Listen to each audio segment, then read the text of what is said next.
ദൈവിക വാഗ്ദത്തങ്ങളിൽ വിശ്വസിക്കുവാൻ നമുക്ക് കഴിയണം. നമ്മുടെ ജീവിതത്തിലും വാഗ്ദത്ത നിവർത്തീകരണത്തിനായി യാതൊരു വഴിയും കാണാതെ ഇരിക്കുമ്പോൾ ഇരുൾ അടഞ്ഞ വഴികളിൽ തിരുനാളമാകുവാൻ ഇന്നത്തെ ചിന്ത.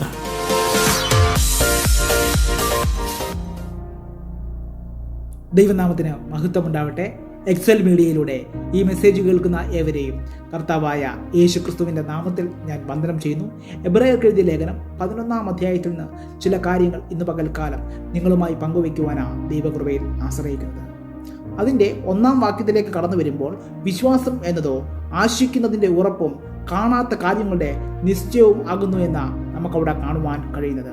നമുക്കേവർക്കും അറിയാവുന്ന സുപരിചിതമായ ഒരു വേദഭാഗമാണല്ലോ ഇത്. ലോകത്തിൽ ഏതൊരു മനുഷ്യനും അടിസ്ഥാനപരമായി ഉള്ളൊരു സംഗതിയാണ് വിശ്വാസം എന്ന് പറയുന്നത്.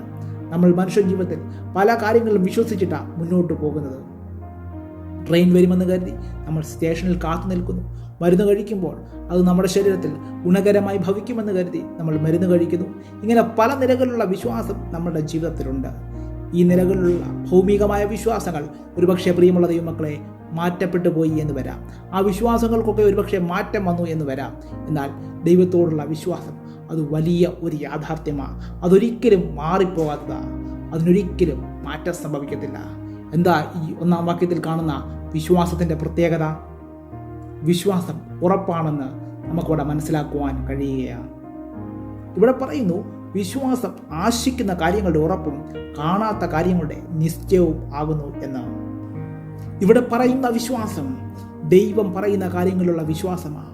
നമുക്കറിയാം, പഴയ നിയമ ഭക്തനായ നോഹയെ താൻ അതുവരെ മഴ കണ്ടിട്ടില്ല എങ്കിലും ദൈവശബ്ദം കേട്ടതിനെ തുടർന്ന് താൻ പെട്ടകം പണിയുവാൻ ഇടയായി തീർന്നു.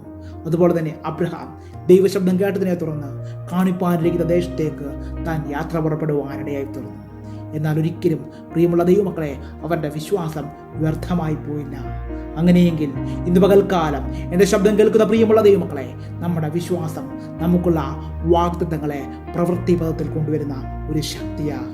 ദൈവത്തിന് സ്തോത്രം. ഈ അധ്യായം നാം പൂർണ്ണമായും വായിക്കുമ്പോൾ നമുക്ക് വിശ്വാസത്തെക്കുറിച്ച് കാണുവാൻ കഴിയുന്ന മറ്റൊരു പ്രത്യേകത എന്ന് പറയുന്നത് വിശ്വാസം അനുസരണത്തിലൂടെ തെളിയുന്നു എന്നുള്ളതാണ്. അതിൻ്റെ 8-ാം വാക്യത്തിലേക്ക് കടന്നു വരുമ്പോൾ, വിശ്വാസത്താൽ അബ്രഹാം തനിക്ക് അവകാശമായി കിട്ടുവാനിരിക്കുന്ന ദേശത്തേക്ക് യാത്രയാകുവാൻ വിളിക്കപ്പെട്ടാറെ അനുസരിച്ച് എവിടേക്ക് പോകുന്നു എന്നറിയാതെ യാത്ര പുറപ്പെട്ടു എന്നാണ് നമുക്ക് കാണുവാൻ കഴിയുന്നത്. അതായത് നമ്മളുടെ വിശ്വാസം അത് കേവലം വാക്കുകളിലല്ല, പിന്നെയോ അത് നമുക്ക് ദൈവത്തോടുള്ള അനുസരണത്തിൽ പ്രകടമാകുവാനിടയായി തീരണം. അബ്രഹാമിന്റെ ജീവിതം ഒന്ന് നോക്കിക്കേ ദൈവമക്കളെ. വിശ്വാസത്താൽ അവൻ വാഗ്ദേശത്ത് ഒരു അന്യദേശത്ത് എന്ന വണ്ണം ചെന്ന് വാഗ്ദത്തത്തിന് കൂട്ടവകാശിയായ ഇസഹാക്കിനോടും യാക്കോബിനോടും കൂടെ കൂടാരങ്ങളിൽ പാർത്തുകൊണ്ട് ദൈവം ശില്പിയായി നിർമ്മിച്ചതും അടിസ്ഥാനമുള്ളതുമായ നഗരത്തിനായി കാത്തിരുന്നു എന്നാ നമുക്ക് തിരുവെഴുത്തിൽ കാണുവാൻ കഴിയുന്നത്. അതായത് അവൻ്റെ നോട്ടം ഭൗമികമായ ഏതെങ്കിലും നന്മകളിലല്ലായിരുന്നു, പിന്നെയോ ദൈവം ഒരുക്കിയ നിത്യതയിലായിരുന്നു. അങ്ങനെയെങ്കിൽ ഇന്ന് പകൽക്കാലം എന്നെ കേൾക്കുന്ന പ്രിയമുള്ള ദൈവമക്കളെ, നമ്മളുടെ നോട്ടവും ആ നിത്യതയിൽ ആകുവാൻ ഇടയായി തീരണം. അബ്രഹാമിനെ പോലെ ദൈവിക വാഗ്ദത്തങ്ങളിൽ വിശ്വസിക്കുവാൻ നമുക്ക് കഴിയണം. നമ്മുടെ ജീവിതത്തിലും വാഗ്ദത്ത നിവർത്തീകരണത്തിനായി യാതൊരു വഴിയും കാണാതെ ഇരിക്കുമ്പോഴും ദൈവിക വാഗ്ദത്തങ്ങളിൽ വിശ്വസിക്കുവാൻ നമുക്ക് കഴിയണം.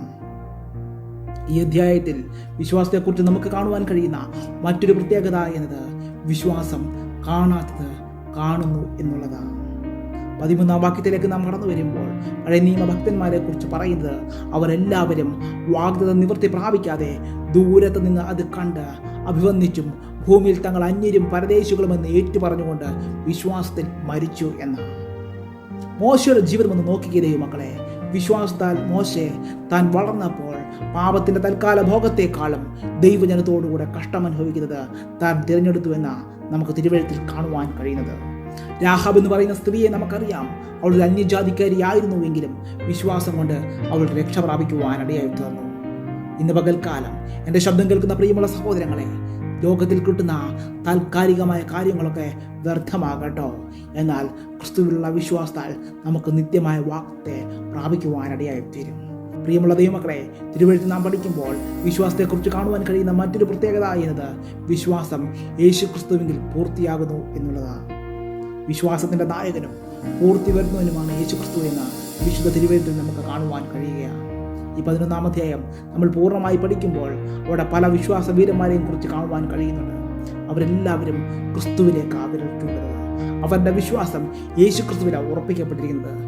അവൻ തന്നെ ആയിരിക്കണം നമ്മുടെ വിശ്വാസത്തിൻ്റെ തുടക്കവും അവസാനവും.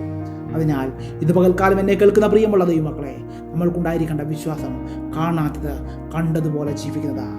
അതിനാൽ ദൈവീയ വാഗ്ദത്തങ്ങളെ ഉറപ്പോടെ മുറുകെ പിടിക്കുക. ക്രിസ്തുവിലുള്ള അനുസരണത്തിലൂടെ നമ്മുടെ വിശ്വാസത്തെ തെളിയിക്കുക. ലോകത്തിലേക്കല്ല, മറിച്ച് നിത്യതയിലേക്ക് നാം നോക്കുക. എല്ലാറ്റിലും ഉപരിയായി എല്ലാം പൂർത്തീകരിക്കുന്ന യേശു ക്രിസ്തുവിലേക്ക് നോക്കുക. അതിൽ വിശ്വസിക്കുന്നവരെ ദൈവം ഒരു നാളും കൈവിടത്തില്ല. അതിനാൽ ആ ദൈവത്തിൽ വിശ്വസിച്ചുകൊണ്ട്, ആ ദൈവത്തിൽ ആശ്രയിച്ചുകൊണ്ട് മുന്നോട്ട് പോകാം. അതിനായി കർത്താവ് അവർക്കും കൃപ നൽകുമാറാകട്ടെ.